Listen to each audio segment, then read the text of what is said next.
এই ছাগলটা 2-3 বছর ধরে কিছুই খায়নি, যার কারণে সে তার মালিকের ঘরের সব মালামালগুলোকে খেতে শুরু করে দেয়।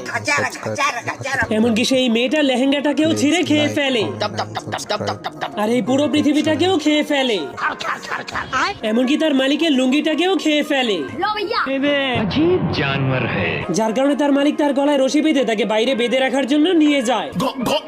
साले को छोड़ूंगा नहीं। কিন্তু সেই হারামি তার গলার রশিটাকেও খেতে শুরু করে দেয়। এই জন্য তার মালিক যখনই তাকে থামানোর চেষ্টা করে তখনই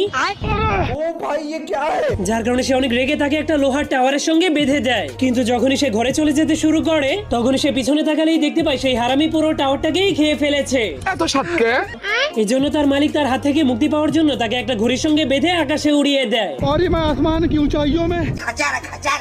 কিন্তু শয়তান ছাগলটা ঘড়ির সুতোগুলোকে খেতে খেতে আবারও ফিরে আসে। তুমি কি পাগল হইলে না মাথা খারাপ? এই জন্য তার মালিক অনেক রেগে তাকে একটা